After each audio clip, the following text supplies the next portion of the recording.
기도하시겠습니다. 하나님 아버지 감사합니다. 오늘 복된 하루 주시고 또 이렇게 한 주를 마무리하면서 아버지 말씀 앞으로 나아올 수 있도록 인도하여 주시니 참으로 감사드립니다. 하나님 이 시간 말씀이 선포될 때에 성령님께서 우리를 주관하여 주셔서 주님께 집중하는 시간 되게 하시고 말씀을 통하여 믿음을 굳게 세우는 우리 모두가 되게 하여 주옵소서. 우리 주님 예수님의 이름으로 기도합니다. 아멘. 우리가 계속해서 말씀에서 보듯이 이 바울의 목회 여정은 참으로 쉽지 않은 여정이었습니다.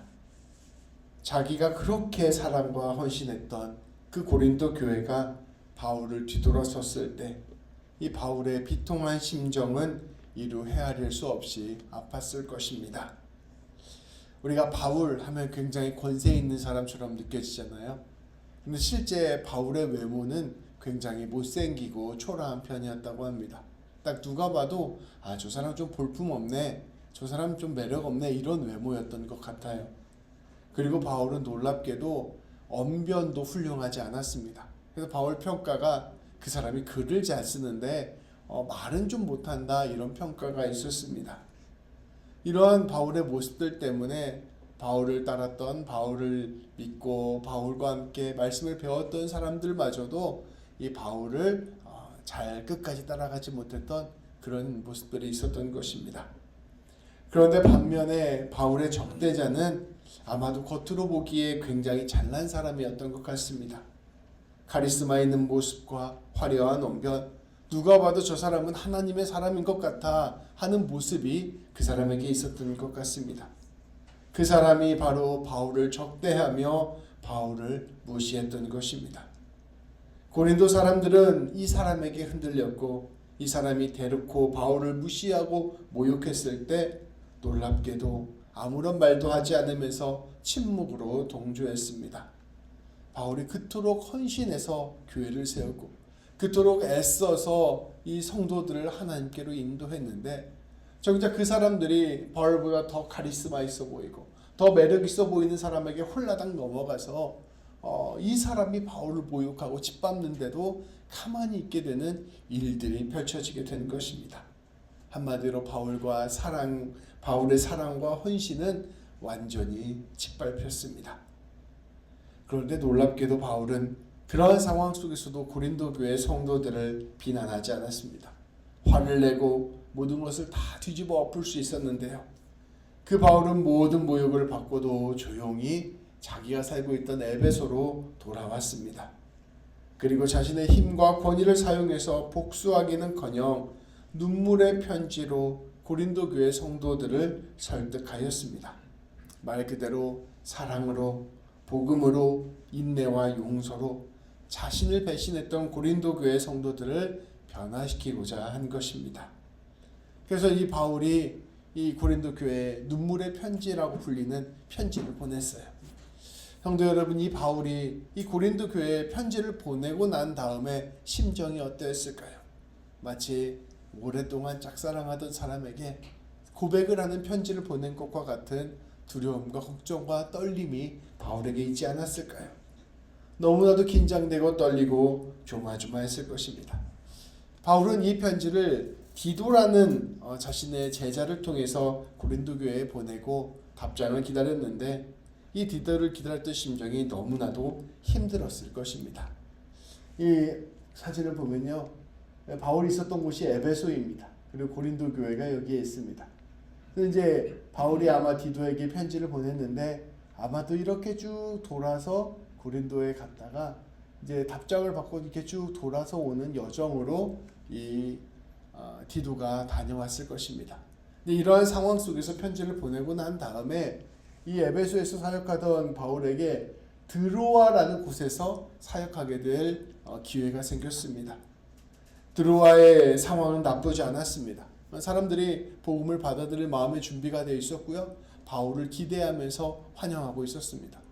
근데 이 바울이 이 드로아에 가서 전도를 하고 교회를 세우는데요, 이게 잘 안 되는 거예요.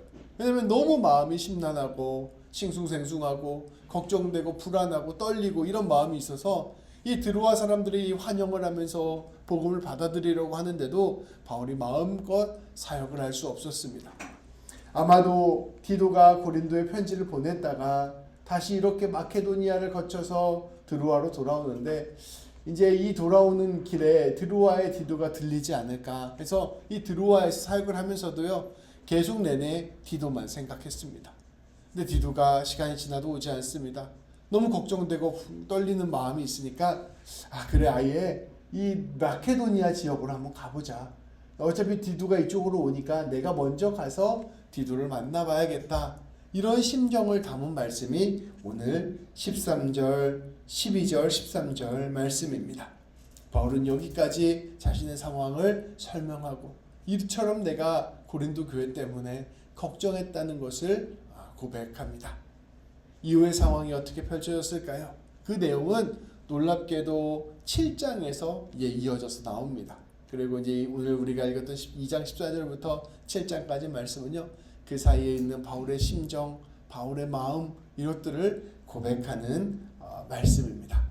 계속해서 우리가 그러면 14절, 15절 말씀을 함께 읽도록 하겠습니다. 항상 우리를 그리스도 안에서 이기게 하시고 우리로 말미암아 각처에서 그리스도를 아는 냄새를 나타내시는 하나님께 감사하노라. 우리는 구원받는 자들에게나 망하는 자들에게나 하나님 앞에서 그리스도의 향기니. 아멘. 바울은 앞서 말씀드린 그 지도에서 말씀드렸던 것과 같이 내가 드로아에 있었다. 근데 그 다음에 디도를 만나러 마케도니아에 갔다. 여기까지 상황을 설명한 다음에요. 오늘 이어지는 말씀에서 바로 14절 15절 말씀을 이야기합니다. 이 말씀은 자연스럽게 그때 당시의 마음, 그 자신이 이러한 사역을 어떻게 생각하고 있는지를 고백하는 말씀입니다. 성도 여러분, 사역자로서 바울의 심령은 어떠한 마음이었을까요? 너무나도 힘들었을 것입니다. 내가 이렇게까지 해서 사역을 해야 하나? 왜 내가 주님 붙들고 사역을 하는데 이러한 일들이 발생하나 하는 마음이 들었을 것입니다. 내가 주님께 헌신하고 마음을 내어드렸는데 왜 상황과 형편이 이처럼 어려워지나 하는 마음이 바울 안에 있었을 것입니다. 그리고 지금도 주님이 일하시고 계시는가 궁금한 마음이 바울에게도 있었을 것입니다. 사실 그리고 이러한 마음은 우리 모든 그리스도인들의 고민이기도 합니다. 성도 여러분, 지난 우리의 삶의 여정을 한번 되돌아봅시다. 내가 예수님을 믿기로 하고 내가 교회 생활 열심히 하고 늘 주님 앞에 충성하려고 애쓰고 주님과 함께 살아왔는데 내가 내 삶의 형편과 상황이 너무나도 어려움을 맞이했던 적이 없으십니까? 내가 이렇게 살아가는데 왜 이렇게 힘들고 어려운 일이 생길까 궁금하신 적이 없으십니까? 우리 각자의 삶의 자리에는 이러한 어려움과 힘든 일이 있습니다. 이처럼 우리의 삶을 흔들고 우리의 믿음을 흔드는 일이 있습니다. 그런데 왜 우리에게 이러한 일들이 일어나야만 했는가? 그 이유를 우리 하나님께서 잘 말씀해 주시지 않습니다. 놀랍게도 성경 가운데서도 고난의 이유에 관하여 그렇게 딱 부러지게 설명해 주고 있지도 않습니다. 그런데 성경이 오늘 우리에게 가르쳐 주는 것이 있습니다. 이 바울에게 찾아왔던 고난, 이 바울에게 찾아왔던 어려움이 어떠한 열매를 맺게 하였는가를 오늘 말씀은 우리에게 보여주고 있습니다. 고난이 왜 우리에게 임하는지 그 이유는 알 수 없지만 그 고난을 통하여 우리 하나님께서 어떠한 열매를 맺으시는지를 우리에게 가르쳐주고 있는 것입니다. 오늘 14절 말씀에서는 이렇게 선포합니다. 항상 우리를 그리스도 안에서 이기게 하시고, 여기서 이기게라고 할 때 그 이긴다는 단어는 원래 뜻이 로마 군대가 승리를 한 다음에 공식적으로 개선 행사를 하는 것을 뜻하는 단어입니다. 그러니까 조금 쉽게 해석을 하면 우리 예수님께서 늘 승리의 개선 장군이 되셔서 진군하시고 그 자리에 우리를 함께 참여시키십니다라는 말씀인 것이죠. 우리 예전에 그 동영상 보여드렸잖아요. 호산나 그 동영상 할 때 로마 황제가 승리하고 와서 그 로마 시내를 지나가는 영상 보여주셨잖아요. 그 수많은 관중 사람들이 나와서 환호를 하고 의리의리한 마차를 타고 그 로마 길 한가운데를 지나가면서 승리를 외치는 행사를 하는 것, 그것이 바로 개선 행사인데요. 그때 사용됐던 단어가 바로 여기에서 말하는 이긴다라는 단어라는 것입니다. 예수님께서 승리의 개선장군이 되셔서 진군하실 때 놀랍게도 우리가 그 승리에 함께 참여하게 될 것이라 말씀은 우리에게 선포하고 있는 것입니다. 바울은 고난 중에 고백합니다. 지금 나의 이 사역이 고난 중에 있고 아픔 중에 있고 어려움 가운데 있지만 반드시 하나님께서 합력하여 선을 이루시고 승리케 하실 것을 믿습니다.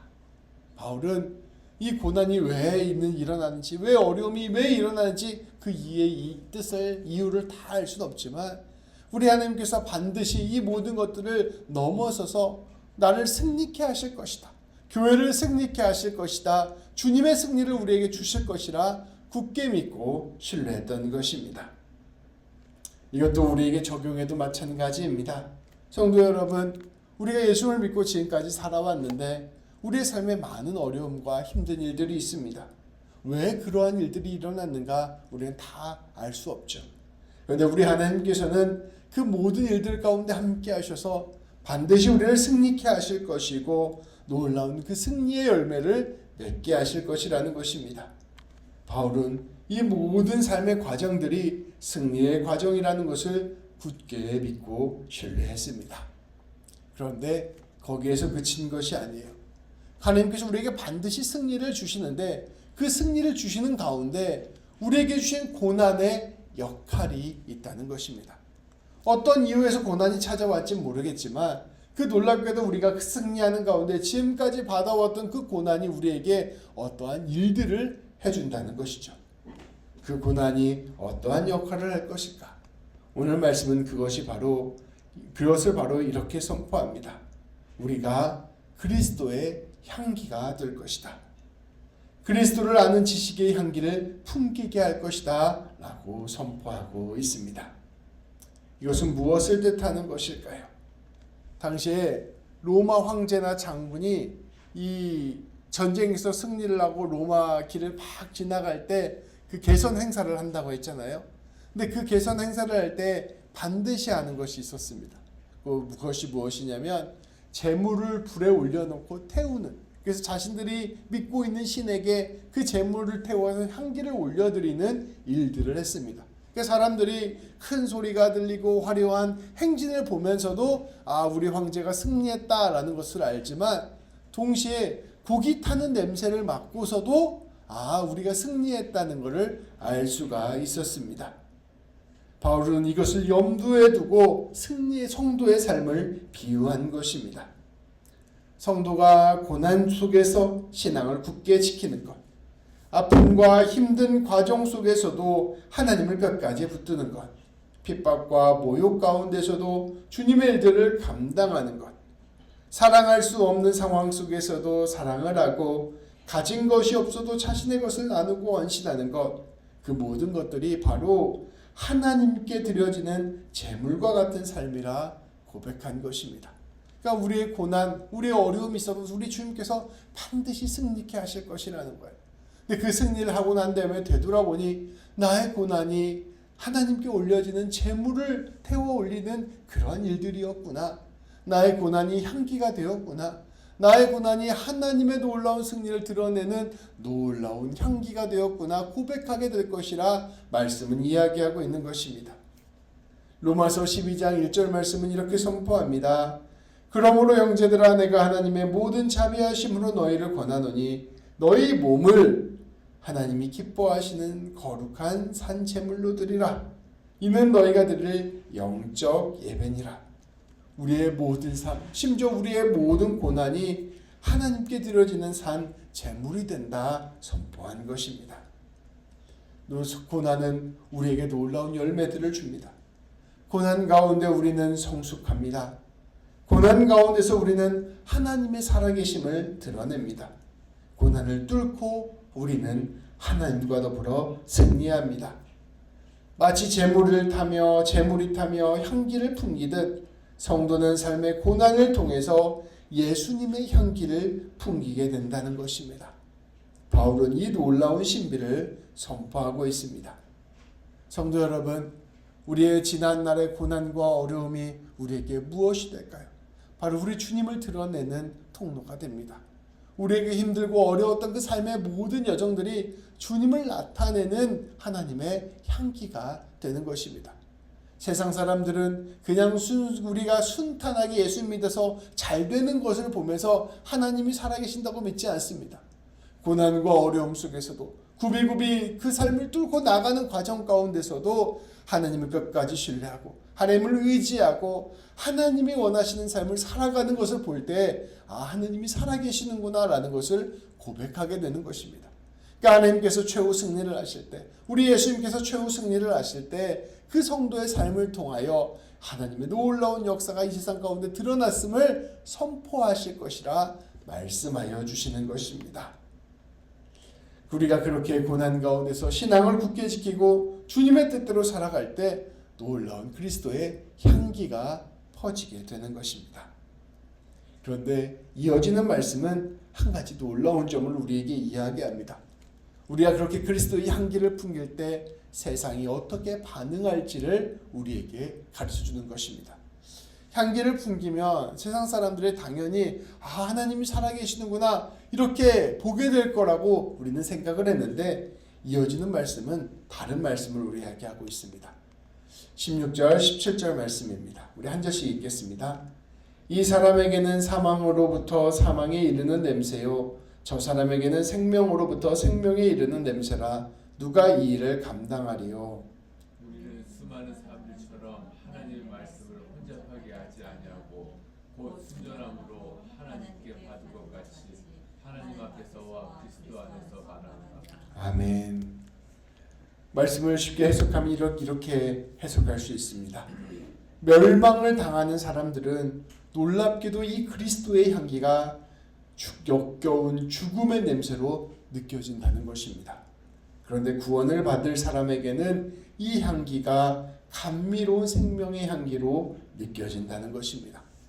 우리가 고난 가운데서, 역경 가운데서, 아무것도 이루어지지 않는 것들 가운데서, 또 사람들에게 증명할 것 없고 자랑할 것 없는 그런 상황 가운데서도 주님을 사랑하고 우리 주님을 신뢰하고 우리 주님을 믿고 나아갈 때 세상의 반응이 두 가지로 나눈다는 것입니다. 우리가 가진 것이 없어도 내 것을 나눌 때, 힘들고 어려운 상황 속에서도 하나님의 뜻을 실천하며 살아가게 될 때 세상 사람들이 둘로 나뉘어서 반응한다는 것입니다.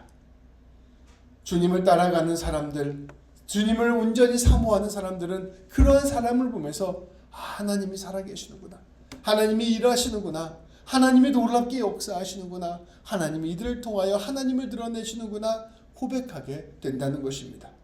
그런데 세상만을 붙들고 살아가는 사람, 세상의 가치관에 온전히 쩌들어 있는 사람은 이 사람 정말 바보 같구나, 이 사람 정말 제약가림도 못하면서 무슨 사랑을 한다고 난리냐, 이 사람 아무런 성공도 하지 못했는데 너의 말은 들을 가치가 없다, 이렇게 이야기한다는 것입니다.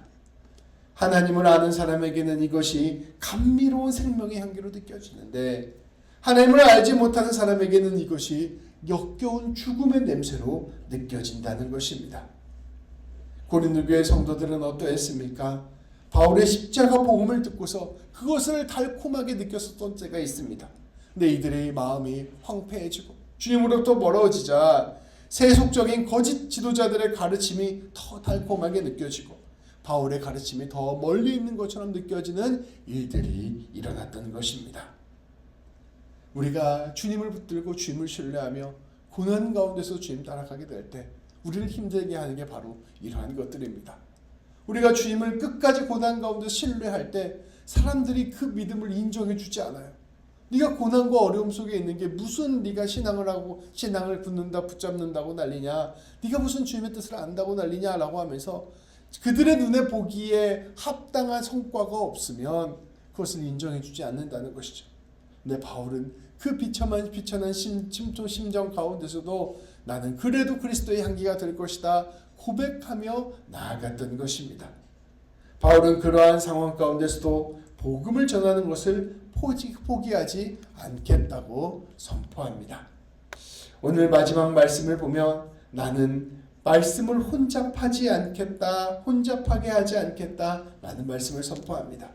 여기서 혼잡하지 않게 한다는 것은 말씀을 잡상인처럼 팔지 않겠다는 것을 의미합니다.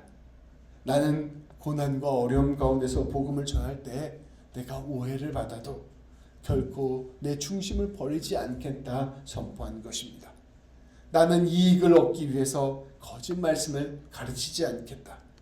그저 사람들이 원하는 것처럼 성공과 부유함과 높아지는 것과 자랑할 것들을 위한 종교를 가르치지 않겠다 선포합니다.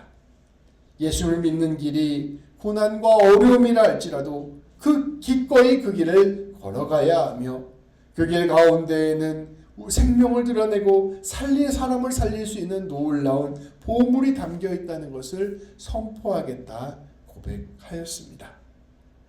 귀한 성도 여러분, 우리는 이러한 바울의 복음을 굳게 붙들어야 합니다. 우리의 신앙은 우리 자신을 제물로 내어드리는 신앙입니다. 그것은 다시 말하면 고난과 아픔이 찾아온다 하더라도 끝까지 주님을 따르며 우리가 우리의 삶을 태워드려 주님의 향기가 되는 신앙입니다. 끝까지 사랑하고 끝까지 나누고 끝까지 주님의 뜻을 이루어가는 신앙입니다. 우리가 이 모든 것들을 기억하고 따르게 되기를 소망합니다. 세상처럼 내가 이렇게 성공했으니 예수님이 일하셨다 자랑하는 것이 아니라 고난과 어려움 가운데서도 내가 끝까지 사랑하였다 고백하면서 예수님을 드러내는 우리 귀한 성도님들 되시기를 소망합니다. 오늘 설교 제목이 잘 익은 상처인데요. 이게 시에 나오는 구절입니다. 상처에 대하여 라는 시에 나오는 구절인데 복효근 시인이 쓰신 시입니다. 이 시를 낭독하고 오늘 말씀을 마치도록 하겠습니다. 상처에 대하여. 오래전 입은 누이의 화상은 아무래도 꽃을 닮아간다. 젊은 날 내내 속썩여 쌓더니 누이의 눈매에선 꽃향기가 난다. 요즘 보니 모든 상처는 꽃의 빛깔을 닮았다. 하다못해 상처라면 아이들의 여드름마저도 초여름 고마리꽃을 닮았다. 오래 비가 멎지 않던 상처일수록 꽃향기가 핀다. 오래된 누이의 화상을 보니 알겠다. 향기가 배어나는 사람의 가슴 속엔 커다란 상처 하나 있다는 것. 잘 익은 상처에선 꽃향기가 난다. 꽃향기를 내고 예수님의 향기를 내는 우리 모든 성도님들 되시기를 우리 주님의 이름으로 축복합니다. 기도하시겠습니다. 하나님 아버지 감사합니다. 우리에게 고난과 어려움과 삶의 역경이 다가올 때 우리는 그것이 우리에게 어떠한 의미가 되는지, 왜 이러한 고난이 우리에게 찾아왔는지 잘 이해하지 못할 때가 많음을 고백합니다. 하나님, 그러나 우리가 결국에는 이 고난을 모두 이기고 승리하실 하나님을 신뢰하게 하여 주옵소서. 그리고 이 고난마저도 아름다운 그리스도의 향기로 바꾸실 우리 주님을 신뢰하게 하여 주옵소서. 고난 가운데 역경 가운데 우리 하나님 깊이 사모하게 하시고 의지하게 하시고 주님 따르게 하시고 주님 붙잡기를 포기하지 않게 하여 주셔서 하나님 아버지, 이 고난이 아름다운 주의 뜻을 드러내는 귀한 삶이 되게 하여 주옵소서. 하나님, 우리가 부족하고 연약하고 고난 가운데 있을 때 그 가운데 주님의 뜻을 따르고자 하면 세상은 그것을 죽음의 향기로 맡으며 우리를 조롱하고 비난할 때도 있음을 고백합니다. 그러나 하나님, 포기하지 않고 끝까지 주님 붙들게 하시고 그것을 통하여 사람 살리고 생명 살리고 주의 놀라운 은혜를 전하는 우리 모두가 될 수 있도록 인도하여 주옵소서. 우리 주님 예수님의 이름으로 기도합니다. 아멘.